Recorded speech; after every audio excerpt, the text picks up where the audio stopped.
समय समय की कीमत समझो, ये वापस नहीं आता। एक शांत पार्क में एक बुजुर्ग व्यक्ति बेंच पर बैठे थे। उनके चेहरे पर अनुभव की गहरी लकीरें थीं। पास में एक युवा लड़का उदास बैठा था, जो अपने भविष्य को लेकर चिंतित था। बुजुर्ग व्यक्ति ने लड़के की परेशानी को भांप लिया और मुस्कुराते हुए बोले, बुजुर्ग व्यक्ति, बेटा, तुम कुछ परेशान लग रहे हो, क्या बात है? युवक गहरी सांस लेते हुए, जी दादाजी, मुझे लगता है कि मैंने अपने जीवन के बहुत सारे साल बेकार कर दिए। मैं समय को सही से उपयोग नहीं कर पाया और अब पछता रहा हूं। बुजुर्ग व्यक्ति हल्की मुस्कान के साथ, पछतावा करना आसान है, लेकिन समय को लौटाया नहीं जा सकता। मैं तुम्हें एक कहानी सुनाता हूं, शायद तुम्हें इससे कुछ सीख मिले। एक आलसी लड़के की कहानी। बहुत समय पहले की बात है। एक गांव में रोहित नाम का एक लड़का रहता था। वह बहुत होशियार था, लेकिन उसकी एक बड़ी समस्या थी।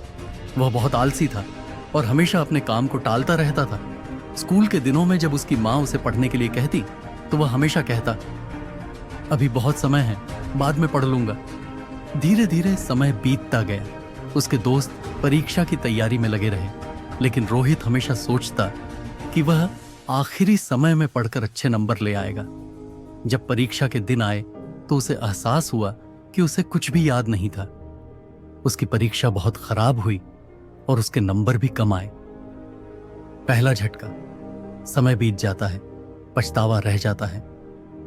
जब परीक्षा के नतीजे आए, तो उसके दोस्त आगे बढ़ गए और अच्छे कॉलेजों में दाखिला पा गए, लेकिन रोहित के पास कोई अच्छा विकल्प नहीं बचा। उस दिन पहली बार उसे महसूस हुआ कि उसने कितना समय बर्बाद कर दिया, लेकिन उसने खुद को दिलासा दिया, कोई बात नहीं, कॉलेज में मेहनत करूंगा। लेकिन क्या उसने वाकई मेहनत की? नहीं। कॉलेज में भी उसने वही पुरानी आदतें दोहराई।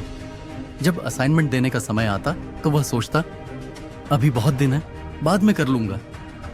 जब परीक्षा पास आई, तो उसने फिर से पढ़ाई शुरू करने में देरी की और नतीजा यह हुआ कि उसकी ग्रेड्स खराब हो गई। धीरे धीरे उसके दोस्त सफल होते गए। किसी को अच्छी नौकरी मिली, तो कोई विदेश चला गया, लेकिन रोहित अब भी वहीं था, जहां 4 साल पहले था, बिना किसी ठोस भविष्य के। समय की कीमत तब समझ आई जब सब कुछ हाथ से निकल गया।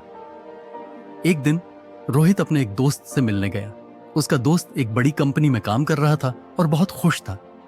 रोहित को देखकर वह चौंक गया और बोला, अरे रोहित, तुम अब तक संघर्ष कर रहे हो? तुम तो हम सबसे ज्यादा होशियार थे। रोहित की आंखों में आंसू आ गए। उसे समझ में आ गया कि केवल होशियार होना काफी नहीं होता। जो लोग समय की कीमत समझते हैं और सही समय पर मेहनत करते हैं, वही जीवन में आगे बढ़ते हैं। बुजुर्ग व्यक्ति की सीख। बुजुर्ग व्यक्ति युवक की ओर देखते हुए बोले, बेटा, यही जीवन की सच्चाई है। जो समय एक बार चला गया, वह दोबारा नहीं आता। तुमने सुना होगा, समय और ज्वार किसी का इंतजार नहीं करते। अगर तुम समय का सही उपयोग नहीं करोगे, तो यह तुम्हारे हाथ से रेत की तरफ फिसल जाएगा। युवक गंभीरता से, तो दादाजी, अब मैं क्या कर सकता हूं? बुजुर्ग व्यक्ति, अभी भी देर नहीं हुई है।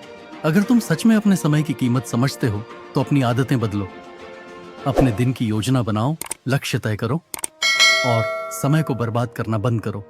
हर दिन कुछ नया सीखो और अपने सपनों की ओर बढ़ो।